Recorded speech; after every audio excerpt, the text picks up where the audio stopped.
사도행전 18장 1절에서 3절 말씀. 그 후에 바울이 아덴을 떠나 고린도에 이르러 아굴라라 하는 본도에서 난 유대인 한 사람을 만나니 클라우디오가 모든 유대인을 명하여 로마에서 떠나라 한 거로 그가 그 안에 브리스길라와 함께 이달리아로부터 새로운지라. 바울이 그들에게 감해 생업이 같음으로 함께 살며 일을 하니 그 생업은 천막을 만드는 것이더라. 다 같이 따라합시다. 사심 없는 헌신. 여러분, 지난주에 저희는 야곱의 스토리를 함께 나눴습니다. 아마 기억나시는 분들도 계실 거고 기억나지 않는 분들도 계실 것입니다. 혹시 기억나지 않으신 분들은 지난주에 유튜브를 찾아보셔서 지난주에 어떤 메시지가 있었는지 한번 살펴보시면 오늘의 말씀이 훨씬 더 연결되고 깊이 이해할 수 있는 시간이 될 것입니다. 여러분, 혹시 그거 알고 계세요? 여러분과 제가 살아가는 오늘의 삶의 지금 현장은 누군가 걸어갔던 역사의 한 부분에서 우리가 살아가고 있다. 지금 우리는 현재를 살지만 누군가는 우리와 같이 현재를 살았고 그분은 이미 과거가 됐고 우리도 또 과거를 향해서 가고 있다라고 하는 것입니다. 지금 세계에서 벌어지고 있는 모든 것이 우리를 긴장하게 만들죠. 전쟁과 수많은 쓰나미와 그리고 홍수와 또 온난화를 통해서 우리는 정말 어려움과 여러 가지 스트레스와 긴장감을 갖고 그렇게 살아가고 있습니다. 경제적인 한파를 우리가 느끼고 있고 여러 가지 삶의 어려움을 받아들이면서 살아가고 있습니다. 그게 지금 우리 주위에서 다 벌어지고 있는 그런 상황들입니다. 특별히 가뭄이라고 할 때 예전에 농경사회 때는 농사 속에 오는 가뭄을 두려워했지만 이젠 세계적인 경제공황이라고 하는 경제적인 쓰나미를 통해서 코로나 이후에 회복되지 않고 계속 어려워지고 있는 세상을 우리가 살아가고 있습니다. 그것이 지금 우리가 살아가고 있고 지금 우리 주위에서 벌어지고 있는 일이라고 하는 것입니다. 그런데 여러분, 잘 생각해 보면 우리는 쪼개진 에덴 동산에서 살고 있어요. 원래 하나님과 함께 아담과 하와가 살 때 그들은 걱정과 근심이 없이 에덴 동산에서 살았습니다. 에덴 동산의 개념이 뭘까요? 하나님과 함께하는 것. 하나님과 멀어지면 멀어질수록 우리에게는 아픈 여러 가지 어두운 삶의 이야기가 많았다는 거 여러분 잘 기억하실 거예요. 에덴 동산이 인간의 죄 때문에 쪼개졌죠. 그리고 아담과 하와는 쫓겨났습니다. 굳이 이걸 이렇게 얘기할까요? 에덴 동산이 깨졌다. 그런데 여러분, 그렇게 에덴 동산이 쪼개어지고 깨져버렸지만 그러한 쪼개진 것 가운데 인류의 역사들이 계속 스토리를 이어가시고 하나님은 그들을 버려두지 않고 그들을 따라가셔서 그들을 격려하시고 그들을 위로하시고 그들을 또 건져서 작은 에덴 동산을 만들어 가시는 스토리가 오늘도 일어나고 있다라고 하는 것입니다. 혹시 여러분의 삶 가운데 여러 가지 깨진 아픔들이 있죠. 과거에는 참 신앙생활을 잘했고 어려움 없이 기쁘고 찬송 가운데 살았는데 어떤 사건을 통해서 내 삶이 깨져버리고 하나님과 좀 멀어진 것 같고 내 삶이 메마른 것 같고 답답해지는 그 상황. 하지만 그런 상황 속에서도 놀라운 점은 우리가 살고 있는 세상의 그런 스트레스나 압박감을 그대로 느끼도록 하나님이 우리를 초대했다는 게 이게 놀라운 거예요. 우리 같으면은 과거에 그런 문제들, 깨어진 문제들 다 복구시키고 가장 좋은 곳으로 우리를 세워주실 텐데 하나님의 방법은 그런 것이 아니었습니다. 그냥 깨진 대로, 있는 모습 그대로 그냥 그렇게 하나님이 살도록 우리를 초대하셨다라고 하는 거예요. 거기서 우리는 변화를 맛볼 수 있습니다. 어떤 모습으로요? 물러서지 않는 거. 따라합시다. 물러서지 않고. 다시요. 물러서지 않고 앞으로 간다. 하나님은 비록 깨진 삶이라고 할지라도 우리가 뒤로 가는 것이 아니라 앞으로 가면 그 속에서 변화를 주시겠다고 약속하신 거예요. 여러분, 살아갈 때 우리의 삶을 얼마든지 깨진 에덴 동산이 될 수 있어요. 그러나 하나님의 계획은 그 깨진 것도 초대하셨다는 거예요. 어떻게? 앞으로 가면. 보이지 않지만 끊임없이 앞으로 가는 거예요. 하나님의 계획은 미래에 있어요. 그래서 우리는 실패 속에 머물러 있는 게 가장 위험하죠. 지난주에도 말씀드렸듯이 우울증이 제일 위험한 이유가 뭐예요? 가만히 중립이 된다는 것입니다. 앞으로도 안 가요. 차라리 뒤로 가면 일어나기도 할 텐데 N기어로 놓고 이건 이것도 아니고 저것도 아닌 삶을 살아간다라고 하는 것입니다. 하지만 그 속에 비록 우리가 깨졌고 쪼개진 에덴 동산에서 그래서 살기 위해서 우리 역사 속의 한 부분처럼 살아가지만 앞으로 가면 하나님은 영광스러운 방식으로 우리를 변화시켜 주십니다. 그 하나님의 영광스러운 방식 가운데 헌신이라고 하는 방식을 하나님은 우리를 바꿀 수 있는 방식으로 사용하십니다. 우리의 삶이 어디론가 향하게 돼 있어요.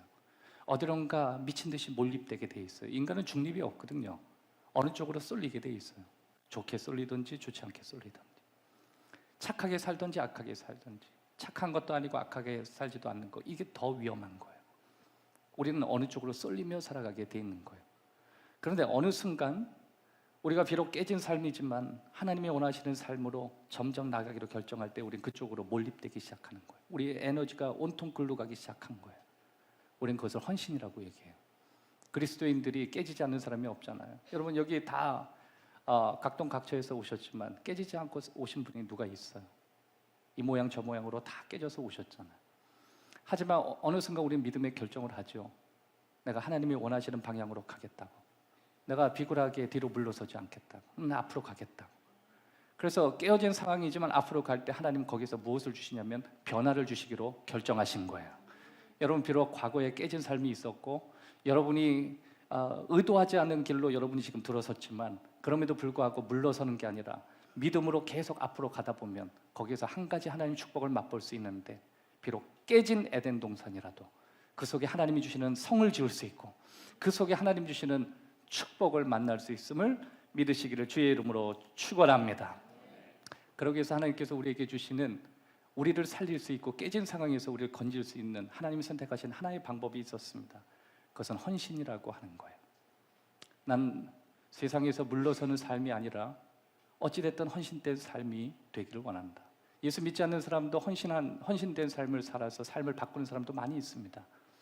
자신의 남은 인생을 국가에 기여를 한다든지 아니면 나를 사랑했던 누군가를 위해서 남은 생애를 드리기로 결정한 그들의 훌륭한 선택이 누군가를 바꿔놓기도 하고 자신의 삶을 바꿔놓기도 해요. 그런데 그것보다 훨씬 위대한 방법이 있습니다.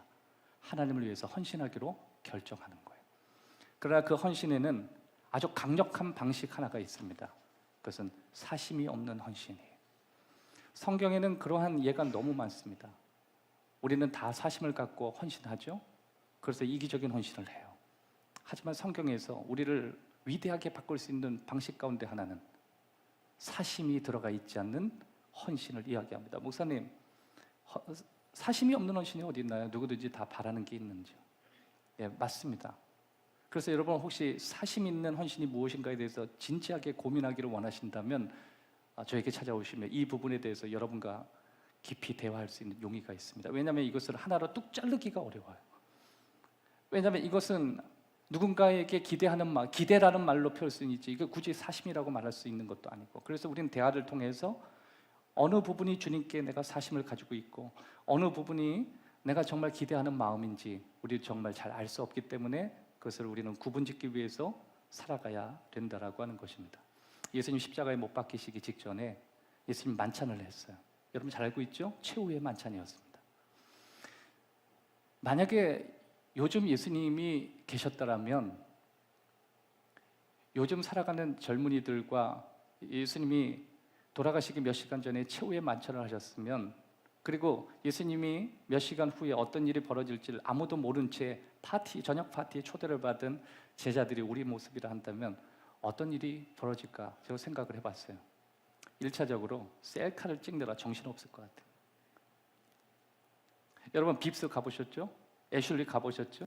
그런데 좋은 곳에 저녁 디너를 초대하고 당신이 사랑하는 사람과 파티하기 위해서 모였다라고 할 때 그들 얼마나 흥분되겠어요. 좋은 사람과 밥을 먹으니까. 아마 젊은 사람들은 예수님이 식사하실 때 곧바로 핸드폰 가지고 따라갈 거예요. 왜냐하면 인스타나 페이스북 좋아하니까. 저 같으면 그럴 것 같아요. 사랑하는 주님과 한 장.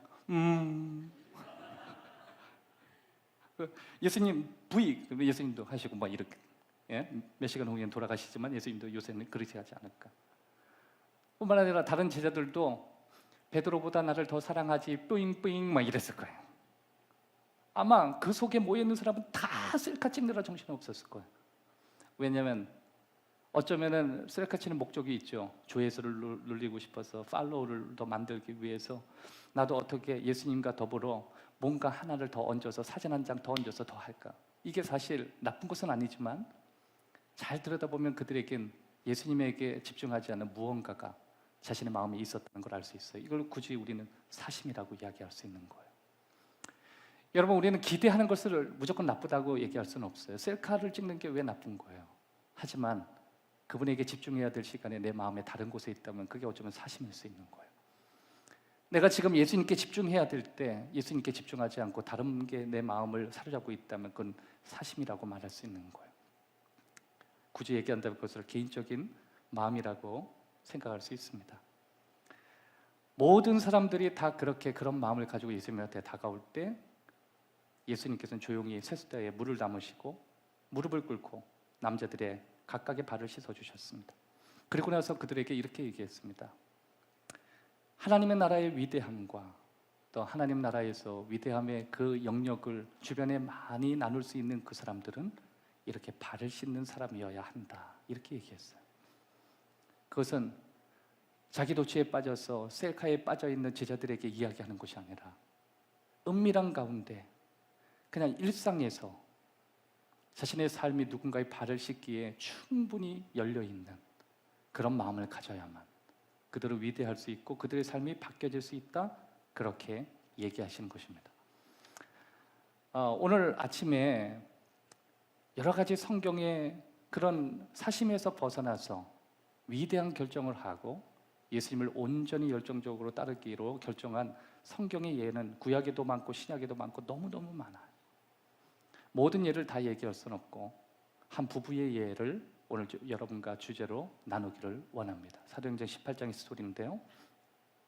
어떻게 저렇게 남편과 아내가 하나가 돼서 완전히 남을 위해서 사는 헌신을 할 수 있겠는가? 오늘 그 방향으로 여러분이 살펴봐야 되는 것입니다. 전통에 따르면 오늘 본문에 등장하는 아굴라 브리스가 이 두 부부는 후에 예수를 위해서 순교했다는 전승이 있습니다. 이 사람은 평상시에 순교하는 삶을 살았고 그리고 초기에 순교자로 순교자 부부로 남게 되는 그런 위대한 사람들이었다라고 하는 것입니다. 저와 여러분이 오늘 1절에서 3절까지 보시는 여러 내용 가운데 아굴라 브리스길라라고 하는 부부의 이름을 여러분이 기억할 필요가 있습니다. 이 사람들은 어떤 사람들이냐면 유대인이었지만 정통 유대인이었지만 이태리에서 사는 커플이었습니다. 이태리라고 하면 그전엔 로마였죠. 그러니까 완전히 로마에 태어난 시민권자가 아니고 그래도 시민권을 사서 그곳에 갔는지 아니면 어떤 루트에서 있었는지 모르지만 로마에서 거주했습니다. 근데 로마가 어느 순간 그들을 추방하는 사건이 벌어졌습니다. 행정명령을 내린 것입니다. 로마 황제가 본토에서 태어난 사람 말고는 이방인들은 전부 로마에서 떠나라. 행정명령을 내렸어요. 여러분, 그 행정명령은 그들이 지금까지 노력해서 얻은 모든 재산을 그대로 두고 떠나야 되는 상황이었어요. 그게 만약에 오늘 현대적인 삶이었다면 내가 노력해서 산 좋은 차 그거 그대로 놓고 가야 돼. 내가 힘들게 얻은 평생에 노력했던 그 집 그대로 놓고 나와야 돼. 내가 가지고 평생에 길들였던 그 잡을 그대로 놓고 나와야 돼. 말 그대로 깨져버린 거예요. 내가 에덴 동산이라고 생각했던 그곳이 완전히 박살난 거예요. 여러분, 우리는 이렇게 불안하게 산다는 거 아시죠? 내가 생각했던 에덴 동산이 언제나 조각날 수 있다는 거. 바로 아굴라 브리스길라는 그런 사람이었습니다. 근데 성경에서 이 아굴라 브리스길라 이 두 사람이 부부로 이렇게 계속 이름이 같이 등장하는 걸 보면 이 커플은 서로 러브했어요. 너무너무 사랑했어요. 여러분, 성경에서 이렇게 서로를 배우자를 보고 으르렁거리지 않고 서로를 사랑할 수 있다는 것, 이건 너무너무 아름다운 거예요. 여러분의 가정은 어떻습니까? 여러분 배우자는 어떻습니까? 혹시 쳐다만 보면 뭘 봐? 뭘 보냐고 이렇게 생각해요? 아니면 러브해요? 여러분의 눈빛을 보니까 더 진행하면 위험할 것 같아요. 아굴라 브리스길라가 계속 이름이 등장하는 걸 보면 서로가 러브했어요. 그 부부에게 그리스도가 자신들의 관계 속에 가장 깊은 관계로 들어왔습니다. 그런데 그들은 이미 깨어진 상황에서 로마에서 쫓겨나서 지금 이 고린도라고 하는 이곳에서 바울이라고 하는 인물을 만나게 됐어요. 여러분, 지난주에 혹시 여러분 말씀을 혹시 기억하신다면 마지막 대지에서 이런 말씀이 있었습니다. 우리가 깨어진 그곳, 거기에서 믿음으로 앞으로 나아가는 걸 돌파라고 얘기해요. 우리가 삶에서 수많은 깨어짐이 있지만 그럼에도 불구하고 그 깨어짐을 그대로 받아들이고 앞으로 믿음으로 나아가고 돌파하면 그 속에 하나님의 은혜가 있다고 말씀했습니다. 이분들은 모든 것이 다 깨졌어요. 자신들이 평생 가져왔던 재산, 자신이 가지고 있었던 직업조차도 일순간에 잃어버렸어요. 근데 그들은 거기에 머무르지 않고 앞으로 가기로 결정했습니다. 하나님 그 속에 변화를 주셨어요. 바울이라고 하는 인물을 만나게 하신 것입니다. 여러분, 제가 오늘 이 본문을 이제 여러분과 함께 몇 가지의 내용을 방향을 갖고 나눌 텐데 어쩌면 이 말씀을 통해서 여러분이 다양한 관점으로 생각하실 수 있겠지만 저와 함께 생각할 때 제가 아굴라 브리스길라 이 두 사람의 결혼에 관한 메시지를 전하는 게 목적이 아니라는 걸 여러분이 받아들이셨으면 좋겠어요. 오늘 이 본문은 여러 가지 방향으로 이해할 수 있지만 아굴라 브리스길라가 서로가 사랑했다, 서로가 아름답게 부부의 관계를 잘 이어가고 있었다, 뭐 그런 것을 제가 여러분에게 설명하고 싶기 위해서 오늘 이 말씀을 전하는 건 아니라고 하는 것입니다. 그것보다도 이 사람들이 예수를 믿고 나서 이 부부가 어떤 결정을 했느냐예요. 어떤 마음으로 하나님이 깨진 상황에서 하나님이 부르시는 헌신을 향해서 그들이 나아갈 수 있겠느냐요.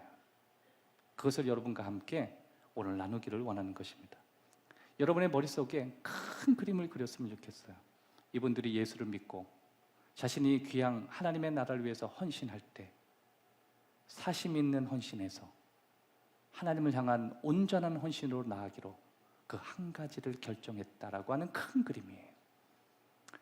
여러분, 우리는 언제나 우리 마음 가운데 사심을 버리는 헌신을 하겠다고 결정하면서 그 다음에 작은 결정들이 우리에게 따라오는 것입니다. 오늘 아굴라 브리스길라가 내린 4가지 결정을 여러분과 함께 나누기를 원하고요. 이것이 여러분에게 동일한 결정이 되기를 주의 이름으로 축원합니다. 자, 아굴라 브리스길라가 바울을 통해서 복음을 접하고 예수님을 만나고 내린 4가지 결정. 첫 번째, 내가 필요한 모든 곳에, 모든 영역에 내가 가진 것을 사용하리라. 그런 결정을 해요. 그들은 필요한 어떤 방식으로든 내가 가진 것을 예수님을 위해서 사용하기로 그렇게 결정합니다. 오늘 본문 1절에서 3절을 한번 살펴보시기를 바랍니다. 여러분, 삽지가 있으면 삽지를 보시면 거기에 말씀이 나와 있습니다. 다 같이 한번 읽도록 하겠습니다. 시작. 그 후에 바울이 아덴을 떠나 유대인 한 사람을 만나니 글라우디오가 모든 유대인을 명하여 로마에서 떠나라 한 거로 그가 그 안에 브리스길라와 함께 이달리아로부터 새로 온지라 바울이 그들에게로 가매 생업이 같으므로 함께 살며. 아멘. 사도 바울이 봉사하는 이 장소 가운데 하나가 고린도라고 하는데, 고린도 도시는 미국에 보면 라스베가스를 여러분이 이해하시면 그거와 딱 흡사합니다. 라스베가스 어떤 도시죠? 도박의 도시. 또 라스베가스 하면 그 현란한 여러 가지 퇴폐, 그런 여러 가지 문화들을 우리가 떠오를 수 있습니다. 고린도는 그런 곳이었습니다. 그런데 고린도에 가는 길 건너 어느 쯤에 사도 바울이 아굴라라고 하는 그 사람과 마주쳤습니다. 예수님을 전했고 아굴라는 예수님을 진심으로 받아들였습니다. 아굴라는 자신의 아내에게 가서 내가 귀한 사람 하나 만났다고, 바울이라고 하는 사람인데 그 사람을 소개해주고 싶다고. 그래서 아굴라 브리스가 그 부부와 사도 바울이 다시 만나게 되었습니다. 대화를 해보니까 잡이 같은 거예요. 직업이 같은 거예요. 사도 바울도 당시에 고급 기술을 가지고 있는데 장막을 만드는 기술이었습니다. 텐트에서 사는 사람들이 많이 있었기 때문에 텐트를 만드는 것은 당시에 굉장히 좋은 직업이었고 훌륭한 직업이었습니다. 근데 아굴라 브리스길라도 로마에서 살 때 그 업을 통해서 큰 돈을 벌었기 때문에 같은 업종을 만난다는 것은 너무너무 흥미로운 일이었습니다. 같은 주제로 이야기했을 것이고, 이야기하다 보니까 자연스럽게 바울이 왜 이곳에 왔는지 듣게 됐고, 그들은 그곳에서 예수 그리스도를 영접하고 바울에 대해서 알기 시작했고, 또 바울이 만난 하나님에 대해서 듣게 되었습니다. 그리고 나서 아굴라 브리스길라는 한 가지 결정을 하게 됩니다. 그것은 3절에 보면 생업이 같음으로 함께 살며 일을 하니 그 생업은 천막을 만드는 것이었더라. 사도 바울은 돈을 벌기 위해서 생업을 가진 게 아니라 복음을 계속 이어가기 위해서 생업을 가졌기 때문에 그가 가지고 있는 여력은 별로 없었습니다. 그러나 아굴라 브리스길라는 조금 다르죠. 여러분, 부자는 어디를 쫓겨나가도 뭘 갖고 쫓겨나잖아요. 여러분 혹시 집에 불 나면 나갈 때 성경책 가지고 나가요? 다른 거 들고 나가요? 솔직히 한번 얘기해 봅시다. 목사님, 저 우리 집에 불 나면 저 평상시에 읽었던 성경 들고 뛰어나갑니다. 뭐 통장이건 집문서건 하여튼 그런 분들이 있으면 너무 훌륭한 거예요. 목사님은 성경책 가지고 나가시겠죠? 제 입으로는 얘기하지 않겠어요. 저는 목회자라도 아마 그럴 것 같아요. 그래, 다른 데에서 성경 더 좋은 걸 사야겠다.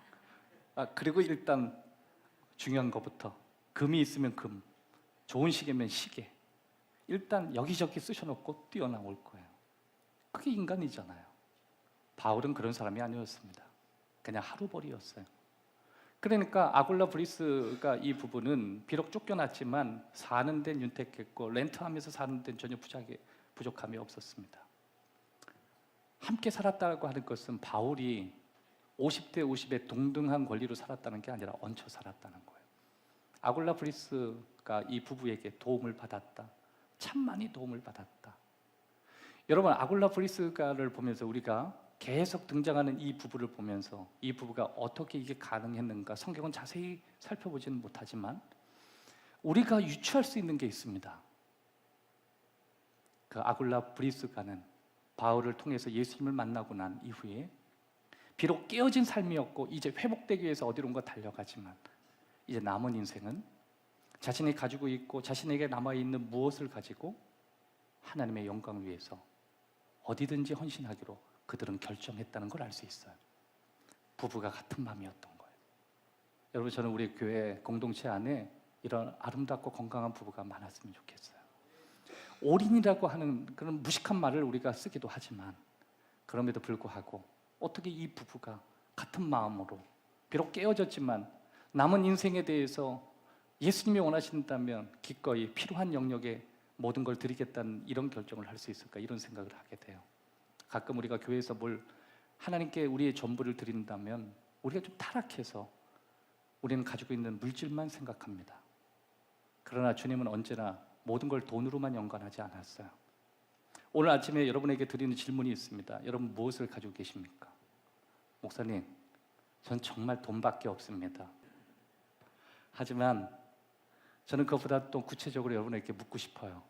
여러분 손에 무엇이 있는지, 여러분 지금 무엇을 가지고 있는지, 하나님께서 여러분에게 무엇을 주셨고 무엇을 축복해 주셨고 하나님이 남이 가지고 있지 않는 그 무엇을 하나님이 주셨는가, 하나님이 그 주신 것에 대해서 오늘 여러분에게 그것에 대해서 여러분을 어떻게 생각하는가, 하나님 오늘 묻고 계십니다.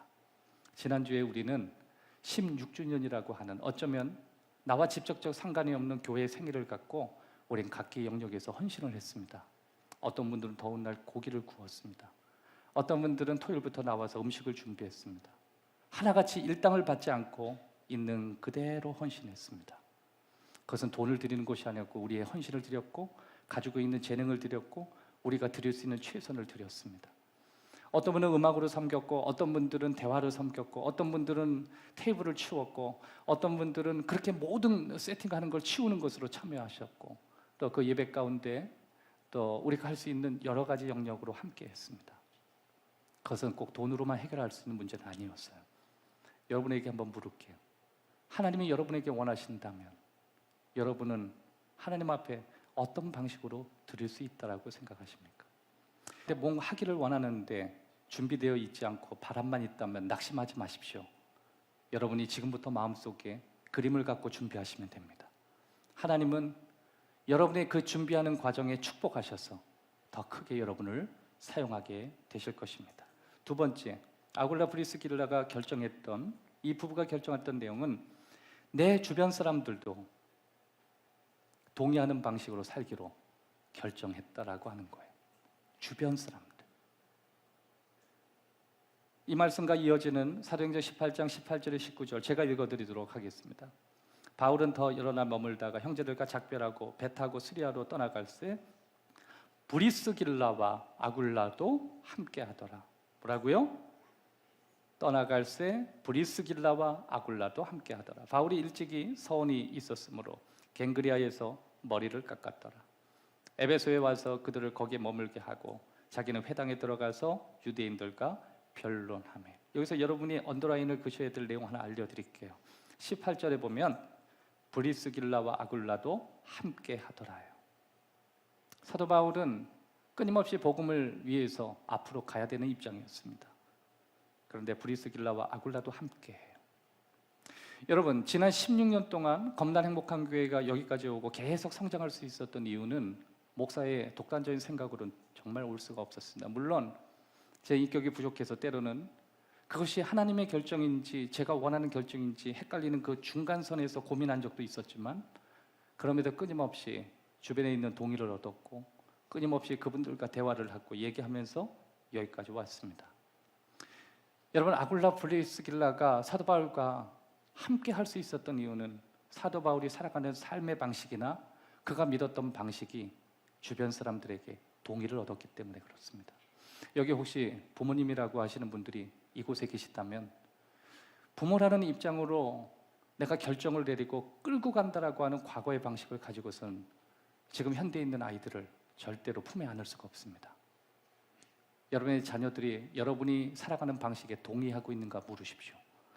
혹시 여러분이 리더라고 한다면 여러분의 생각은 무조건 옳다는 생각에서 정말 여러분의 생각을 동의하고 있는지 물어보십시오. 저 이게 되돌아보면 저희 가정에 그렇게 큰 문제가 없어요. 제가 이렇게 어저께는 그 집회 준비하느라고 참 오랫동안 준비를 했어요. 근데 이렇게 서랍을 보니까 우리 막내 하민이가 과거에 제 생일 때 편지 썼던 내용이 이렇게 있더라고요. 그래서 목도 아프고 또 무료하고 그래서 오랜만에 그렇게 읽었습니다. 사실 저도 편지 같은 거는 한 번 읽고 그렇게 두는데 무료해서 또 적적했는지 그걸 꺼내서 이렇게 한 번 더 이렇게 읽었습니다. 그땐 진심으로 담은 것 같더라고요. 그전엔 카톡을 보냈는데 이번에는 손글씨로 쓴 거예요. 이 편지 내용의 반이 볼펜이었습니다. 그래서 깨닫기 사랑하는 아빠 하면서 다 얼마나 요새 애들 글쓰기 싫어하는데 이 쓰려고 하면 노력한 흔적이 보여요. 근데 중간에서 갑자기 끊어지고 볼펜 버리고 연필로 쓰기 시작했어요. 볼펜이 떨어졌나 보죠. 아버지 존경합니다. 아버지 사랑합니다. 뭐 여러 가지 여러분이 듣고 있는 여러 가지 내용들을 저도 그렇게 받았습니다. 세상에서 아버지를 가장 존경합니다. 그런 아버지를 두어서 감사합니다. 뭐 이런 내용을 쭉 하다가 저의 부족함에도 불구하고 저를 믿어주시고 격려해 주시고, 때로는 아버지가 울고 싶고 답답하고 힘들고 사역에 지치셨는데도 불구하고 그것을 가족 안에서 표현하지 않고 우리를 힘들게 하지 않아서 고맙습니다. 그때 제가 느낀 게 어리지만 다 알았구나. 아빠가 힘든 것도 알고 아빠가 답답한 것도 알고 아빠가 울고 싶을 때가 있었다는 거 아는구나. 저는 가끔씩 자기 방에 들어가서 나오지 않는 모습을 보고, 야, 쟤는 뭐 아무것도 자기 세상에 편하게 사는구나 이랬는데, 또 아이들 입장에서는 또 그게 다 알고 있더라고요. 그래서 그걸 보면서 좀 짠했습니다. 그런데 중간 생략하고 그 모든 글에서 한 가지 뉘앙스가 제 마음에 다가왔습니다. 아빠는 우리 가정, 특별히 저를 바라볼 때 사심이 없으셨습니다. 그거였어요. 결국 그 내용이었어요. 아빠의 헌신에는 사심이 없었습니다. 사랑하는 여러분, 우리는 자녀들한테 인정받기 위해서 여러 가지 이야기를 하지만 우리도 어떨 수 없는 것 같아요. 기대라는 말이 더 나아가서 우리는 사심을 갖기 시작하는 것 같아요. 은혜는 값없이 주는 건데 우리는 뭔가 주면서도 기대하는 것 같아요. 저는 우리 아이들한테도 지금도 얘기합니다. 난 너희들한테 기대하는 게 없다고. 하지만 너희가 정말 잘할 수 있는 것에 가장 잘할 수 있도록 내가 돕고 싶고, 그것이 너희에게 있어서 최선이라면 충분히 기꺼이 내 삶의 일부라도 너한테 줄 수가 있다고. 여러분, 저는 아이들이 세상 사람들이 보기에 그럴듯하게 앞에서 포장된 모습으로 보여주는 것, 저는 그렇게 달갑지 않어요. 어차피 사람의 연세가 70이고 간 걸으면 80인데 어차피 왔다가 금방 지나가는 건데 아이들이 누군가에게 보여주는 게 그게 무슨 의미가 있나? 사랑하는 여러분, 검단 행복한 교회가 주위에 알려지고 목사님이 유명하고 그게 무슨 소용이 있어요? 어느 순간에 그 목사는 그 자리에서 내려올 거고, 또 우리도 역사의 한 흐름에서 지나가고 누군가 이 자리에 올라올 텐데 우리가 행복한 게 가장 좋다. 되돌아보니까 아이가 하는 말은 한 가지였습니다. 아버지는 언제나 우리의 동의를 구하셨습니다. 그거였어요. 우리는 누군가의 삶에 동의를 얻기 위해서 내가 원하는 무언가를 내려놔야 될 때가 있고, 또 누군가의 삶에 동의를 얻기 위해서 갱그리에서 머리를 자르듯이 다시 한번 자신의 신앙을 리뉴얼해야 될 때가 있어요. 그게 우리의 삶의 모습이에요. 여러분, 훌륭하게 산다는 사람은 태어나지 않습니다. 언제나 그렇게 주변 사람들을 통해서 동의를 얻기 위해서 갱그리아에서 바울이 머리를 깎고 마음을 다져 먹은 것처럼 내가 내 삶을 축소하기로 결정하고 조금 불편하게 살기로 결정하고 사심 없이 뭔가 주변 사람들을 동의 얻기 위해서 내 삶을 단순하게 만들기로 노력할 때, 그때 우리는 사심이 없어져야 되는 것입니다. 여기서 두 번째 질문 여러분에게 하기를 원합니다. 여러분, 누군가를 돕는 이타적인 삶을 살 수 있는 그 여유를 만들기 위해서 여러분 무엇을 변화시켜 나가실 수 있습니까? 이타적인 헌신. 여러분에게 무엇이 필요한지 한번 고민해 보시기를 바랍니다. 하나님이 우리에게 물어요. 너는 네 인생에서 무엇을 하고 싶은지. 세 번째, 아굴라 브리스길라 부부는 내게 부어진 것을 다른 사람에게 쏟아붓기로 결정합니다. 다른 사람에게 쏟아붓기로 결정합니다. 계속해서 24절에서 26절까지 말씀 보면, 알렉산드리아에서 난 아볼로라 하는 유대인이 에베소에 이르니 이 사람은 언변이 좋고 성경이 능통한 자라. 한번 따라합시다. 언변이 좋고 성경에 능통하다. 그가 일찍이 주의 도를 배워 열심으로 예수에 관한 것을 자세히 말하며 가르치나 요한의 세례만 알다름이라. 그가 회당에서 담대히 말하기를 시작하거늘 브리스길라와 아굴라가 듣고 데려다가 하나님의 도를 더 정확하게 풀어 이르더라. 그가 회당에서 담대히 말하기 시작하거늘 브리스길라와 아굴라가 듣고 데려다가 하나님의 도를 더 정확하게 풀어 이르더라. 아굴라 브리스길라 이 부부는 사도 바울에게 약 18개월 정도 집중적으로 성경에 대해서 공부를 배웠습니다. 아굴라 브리스길라는 세계의 석학이었던 가말리엘 문화에서, 그것도 오늘날로 말하면 최고의 학부에서 공부한 사람에게 거의 1:1 강의를 들었어요. 더 이상 예수님에 대해서 고민할 문제가 없을 만큼 논리적으로 체계적으로 그들은 배운 부부였습니다. 그 당시에 알렉산드리아라고 하는 곳은 어떤 곳이냐면 배움의 도시였어요. 미국으로 말한다면 보스턴, 여러 가지 공부하려고 하고, 또 미국 동부에 있는 여러 공부하기 원하는 그런 학구적 아카데믹한 그 동네가 알렉산드리아였습니다.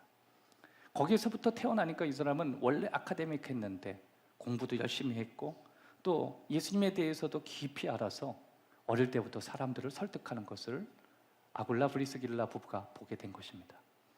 그들이 한참 이 젊은 아볼로라고 하는 전도자가 예수님에 대해서 사람들을 가리키는 걸 보고 그를 조용히 옆으로 데리고 왔습니다. 오만하게 데리고 온 게 아니라 조용히 옆으로 데리고 왔습니다. 비판하려고 데려온 게 아니고 너는 아무것도 모르는데 뭐 아는 척을 하느냐고 이야기하려고 부른 게 아니라 아버지의 마음으로, 어머니 마음으로 조용히 불렀습니다. 젊은 사역자, 특별히 가능한 능력 있는, 가능성 있는 이 사역자, 특별히 영향력을 행사할 수 있는 이 아볼로라고 하는 사람을 어떻게 도울 수 있는지 아굴라 브리스길라 부부는 자신들에게 도울 수 있는 무언가가 있다는 것을 그는 가지고 있었습니다. 여러분, 우리는 누군가를 도울 수 있고 누군가의 삶이 조금 더 깊어질 수 있도록 충분히 도울 수 있는 근거가 내 삶에 있다는 거 혹시 알고 계세요? 가장 가까이 있는 여러분 자녀일 수 있고, 더 나아가서 여러분 주변의 직장 동료일 수 있고, 또 함께 신앙생활을 하고 있는 여러분의 형제와 자매일 수 있습니다. 그들의 신앙에 조금이라도 도움을 줄 수 있는 근거가 여러분의 삶에 있다면 그것은 너무 중요한 문제였어요. 아굴라 브리스길라는 18개월 동안 엄청나게 받았던 그 은혜, 이것을 아볼로라고 하는 사람에게 다시 쏟아부었습니다. 이것이 저와 여러분들에게 가장 중요한 거예요. 세 번째, 내게 부어진 것을 다른 사람에게 쏟아붓기로 결정한 건 바로 그것이었어요. 내가 18개월 동안 받은 은혜, 내 가슴에 흥분하는 재료로만 쓰지 않고 누군가에게 쏟아부어 주리라. 여러분, 받은 은혜를 주변 사람과 나누게 되는 축복이 있기를 주의 이름으로 축원합니다. 여러분, 저는 여러분에게 오늘 이 아침에 묻고 싶어요. 여러분이 만난 아볼로가 누구입니까? 아니면 여러분의 삶에 있어서 아굴라 브리스길라를 여러분이 우연히 만날 수 있다면 여러분에게 있어서 여러분을 깊이 도왔던 그 사람은 누구입니까? 혹시 여러분이 그런 도움을 받고 여기까지 오셨다면 받은 은혜를 여러분은 멈추지 말고 쏟아 부어 주십시오. 누군가를 위해서 도와주십시오. 누군가를 위해서 그의 삶에 쏟아 부어 주십시오. 여기 혹시 과거에 하나님의 은혜를 받고 삶이 완전히 바뀌었던지, 바닥 같은 인생에서 하나님이 건져주신 분이 계시다면 그런 동일한 문제 가운데 있는 그들을 위해서 여러분이 받은 은혜를 그 위에 쏟아부어 주십시오. 그것이 바로 아굴라 브리스길라가 결정했던 세 번째 결정인 것입니다. 가끔 우리는 그렇게 지나치다가 만나는 사람들에게 커피 한잔 할 수 있을까? 밥 한 끼 먹을 수 있을까? 내가 너한테 한 수 가르쳐 주려고 만나고자 하는 게 아니야. 그것이 아니라 너에게 도움이 줄 수 있다면 내가 그 도움을 줄 수 있는 무언가 가지고 있는 것 같은데 좀 나누었으면 좋겠다. 여러분, 여러분의 가정에서도 오늘 그렇게 여러분이 도전할 수 있습니다. 그럼 마치 부모님이 인생을 다 산 듯이 네 인생은 내가 안다고 우겨대는 것이 아니라 내가 너를 도울 수 있는 것이 무엇인지 고민할 수 있다. 내가 도울 수 있겠느냐고. 너의 인생의 주인은 너 자신이지만 나도 무언가 너를 도울 수 있겠다. 우린 그렇게 다 이해받고 살았잖아요. 여러분, 여러분을 이해하고 받아주는 사람들이 지금까지 있었다면 기꺼이 여러분 가족에게도 그걸 적용해야 되는 게 맞지 않아요? 나도 저렇게 일탈했던 적이 있었단다. 나도 조금 멋부리고 싶은 때가 있었단다. 근데 이건 다 지나갈 거야. 혹 네가 평생 이렇게 나간다 할지라도 너는 그것이 너에게 악이 되지 않고 선으로 가기를 원한다. 축복할 수 있는 거예요. 그것은 우리에게 부어졌던 은혜를 누군가에게 다시 쏟아붓는 것이었습니다. 18개월 동안 바울에게 받았던 그 엄청난 은혜를 그 부족한 그 젊은 사람이 더 하나님 앞에 나아갈 수 있도록 그 사람에게 부어주는 것이었습니다. 요한계시록 7장 9절에 보면 이 일 후에 내가 보니 각 나라와 족속과 백성과 방언과 아무도 능히 설 수 없는 큰 무리가 나와서 흰 옷을 입고 손에 종려가지를 들고 보좌 앞과 어린 양 앞에 서서 사심없이 봉사하는 큰 무리를 봤다는 거죠. 하나님이 사용하셨고 하나님이 사용하기를 원하셨고 거기에 기꺼이 응답해서 자기 자신을 누군가에게 쏟아붓고 사역에 쏟아붓고 하나님 나라를 위해서 쏟아붓고 도시의 어떤 상처받는 사람에게 쏟아붓고 교회 안에서 어려운 사람에게 쏟아붓고 교회의 필요를 위해서 쏟아부었던 그 사람들이 종려가지를 듣고 하나님을 찬양하는 것이 계시록의 끝이에요. 교회는 받은 사랑을 갖고 누군가에게 부어주는 거예요. 제가 막내가 썼던 그 편지로 다시 돌아가서 감동받았던 것, 내가 이 편지를 한 번 더 읽어야겠다라고 했던 가장 큰 이유가 있었습니다. 편지가 처음부터 끝까지 가득 찼었는데 내용이 무엇인가 보다 처음에 여는 글이었어요. 처음에 글을 이렇게 시작했습니다. 그가 먼저 우리를 사랑하셨습니다. 이거는 제가 늘 좋아하는 구절인데, 그가 먼저 우리를 사랑하셨습니다. 그러니까 자기의 생각엔 아버지가 먼저 사랑했기에 내가 그렇게 살아갈 수 있다는 거예요. 사랑하는 여러분, 하나님이 여러분에게 주신 은혜를 받으셨기 때문에 저와 여러분은 하나님 필요한 그곳에 쏟아붓는 거예요. 그 은혜가 있기를 주의 이름으로 축원합니다. 마지막 네 번째, 예수님을 위해서 모든 것을 기꺼이 드리기로 결정하는 것입니다. 특별히 모든 것에는 여러분의 삶의 리스크예요. 위험을 드리기로 결정하는 것입니다. 로마서 16장 3절 이하의 말씀 보면 너희는 그리스도 예수 안에서 나의 동력자들인 브리스가와 아굴라에게 문안하라. 그들은 한번 다 같이 따라할까요? 내 목숨을 위하여 자기들의 목까지 내놓았나니 나뿐 아니라 이방인의 모든 교회도 그들에게 감사히 하느니라. 여러분, 여기에서 아굴라 브리스 이 부부는 자기의 목숨을 내놓았대요. 자기의 목까지도 내놓았대요. 실질적으로 이 아굴라 브리스 이 두 부부는 후에 순교하게 됩니다. 교회를 위해서 순교하게 되고 믿음을 위해서 순교하게 됩니다. 목까지 내놓았다는 건 뭐예요? 예수님을 위해서 삶의 위험한 데까지 간다는 거예요. 여러분, 교회에서 열심히 섬기다 보면 예수님을 섬긴다는 것이 내 삶에 약간 위기를 줄 수 있고, 예수님을 섬긴다는 게 내 삶에 약간 위태로움까지도 갈 수 있어요. 실제로 그런 사람 많이 있습니다.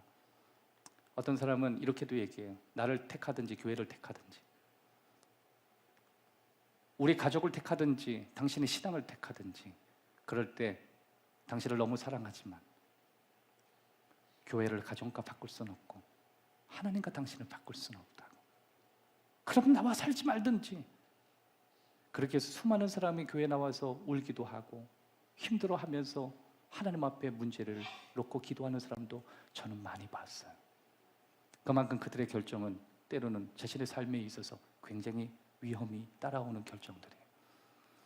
여러분, 저는 검단 행복한 교회를 이렇게 이끌어가기 위해서 하나님이 약속하신 11조나 감사헌금이나 매주 없는 가운데 뭔가 드리려고 하는 여러분의 시간이나 여러분의 삶의 모든 영역이 때로는 여러분을 위태롭게 만들 수 있고 마치 목숨을 내놓듯이 여러분의 삶을 위험한 데 이르게 할 수도 있습니다. 그러나 그들에게 하늘의 문을 열어주신 거예요. 예수님은 그들을 향해서 마음의 문을 열으셨고 그들도 그런 예수님을 자신의 마음에 깊이 받아들이기로 결정하고 있는 것입니다. 여러분, 교회 안에선 자원하는 분들이 정말 많이 있습니다. 모든 자원이 다 쉬운 게 아니에요. 검단 행복한 교회가 지난 16년 동안 오면서 가끔씩 저는 목회자라서 어쩔 수 없이 가지만 성도님이 저렇게까지 할 필요가 있겠나, 저거 다 모아서 가족을 위해서 썼어도 정말 훌륭한 사람이라고 인정을 받을 텐데 저렇게까지 헌신하고 살 필요가 있겠나. 오히려 목사인 제가 볼 때에도 제 자신이 부끄럽고 사역자를 넘어간 사역자 아닌 그런 헌신자들도 많이 보았습니다. 때로는 그것을 보면서 못 본 채도 하고, 때로는 그냥 묵묵히 걸어가면서 하나님, 인간이 줄 수 있는 그런 말이 무슨 의미가 있겠느냐고, 하나님이 아시는 방식으로 그분들을 축복해달라고 그렇게 기도한 적이 많습니다. 여러분이 가끔씩 헌신하는 그것이 가끔 여러분의 삶을 위험스럽게 만들지 않았나요? 우리가 예수님을 위해서 뭔가 드리는 것이 지금까지 편해왔던 삶에 조금 더 목은 아니지만 위험한 요소까지 가게 하는 그런 상황 속에 우리는 지나갈 때도 있다라고 하는 것입니다. 그럼에도 불구하고 아굴라 브리스길라는 결정했습니다. 사도 바울을 통해서 쏟아본 이 복음에 자기의 일생을 드리기로, 그리고 놀라운 하나님의 은혜가 그 두 부부에게 같이 임했습니다. 헌신은 당신이 하고 나는 내 뜻대로 가겠다 갈등해도 누가 뭐라 그럴 수 없지만 두 사람은 다 동의할 수 있었습니다. 이미 깨어져 버려서 국가로부터 버림을 받고 이곳에 와서 이 엄청난 은혜를 받은 이것을 이제 나누고 싶고 누군가의 삶에 붓고 싶다는 결정을 하기 시작한 것입니다. 우린 다 그렇게 시작했어요. 그가 먼저 우리를 사랑하셨기 때문에. 제가 지난번에도 말씀드렸듯이 제가 전에 이 캘리포니아에 갔을 때 리고렌 목사님 계시는 그 교회 셀베 교회에 갔었습니다. 찬양 때 정말 많이 울면서 하나님을 생각했어요. 잠시 교회를 두고 그 예배 리고렌 목사님 설교를 들으면서 위로도 받고 은혜도 받았습니다. 근데 이 어마어마한 이 자연에 어떻게 이 교회가 운영되고 세워질까? 이건 너무 궁금했어요. 맨 마지막에 자막이 이렇게 쭉 내려왔어요. 여러분 셀레브레이션 이렇게 감사합니다라고 내려오듯이 거기에 마지막 명단들이 쭉 내려오더라고요. 근데 거기에 이렇게 나왔어요. 이 셀레베 교회를 이끌어가는 그 모든 재정적인 지원과 그리고 여러 가지 활동들은 500명의 깊이 있는 헌신자를 통해서 이루어집니다. 그 500명이 수만 명을 감당하고 그 500명이 이 수많은 사람들을 먹이고 있습니다. 그리고 그 마지막에 이런 글자가 지나갔습니다. 우리가 이렇게 하는 것은 그분이 우리를 먼저 사랑하셨기 때문에 그렇습니다. 그래서 우리는 먼저 다가가기로 결정했습니다. 사랑하는 여러분, 이것이 여러분의 가정의 이야기가 되기를 바라요. 오늘 4가지를 나눴습니다. 아굴라, 브리스길라, 이 사람들이 자신의 마음을 사로잡는 결정. 첫 번째, 내 필요한 모든 장소나 또 여러 가지 방법, 그것들을 이용해서 하나님의 영광을 위해서 사용하기로 결정하는 것입니다. 또 두 번째는 주변 사람들이 자신이 살아가는 방식을 동의할 수 있도록 자신의 삶을 축소하는 것이었습니다. 뭔가 자신의 머리를 깎듯이 무언가 하나님의 뜻을 살기 위해서 무언가 하나를 포기하는 방식을 선택했던 것입니다. 세 번째, 나에게 누군가 그 은혜를 부어줬듯이 나도 누군가 인생에 다 쏟아붓는 것이었습니다. 그리고 마지막, 우리의 생의 목적 되시는 예수님께 기꺼이 드리기로 결정하신 것입니다. 그런데 그냥 막연하게 드리는 것이 아니라 내 삶의 때로는 위험한 요소까지 갈 수 있도록 더 깊은 헌신까지 나아가는 것입니다. 아굴라, 브리스길라가 우린 다 될 수는 없지만 여러분에게 그런 평생의 한 번의 도움이, 그런 도전이 여러분의 삶에 자극이 일어나고 우리 교회의 아름다운 리더십들의 이야기가 그렇게 펼쳐지기를 주의 이름으로 축복합니다. 기도합시다. 하나님, 오늘도 그 사랑에 목이 말라서 우리에게 주신 그 은혜에 감격해서 하루하루를 살게 하시고 주님을 섬기는 것이 버거운 것이 아니라 그 은혜와 잊을 수 없는 그 사랑에 감격해서 믿음으로 헌신하게 하시고 그 고백이 일어나게 하시고 우리를 먼저 사랑하셔서 우리에게 쏟아 부어주시는 그 엄청난 잊을 수 없는 은혜를 주신 그 하나님께 감격하여 누군가의 삶을 세우고 또 주님이 부르시는 그 필요에 대해서 움직일 수 있는 신실한 주의 자녀가 되게 해 주옵소서. 예수 그리스도의 이름으로 기도하옵나이다.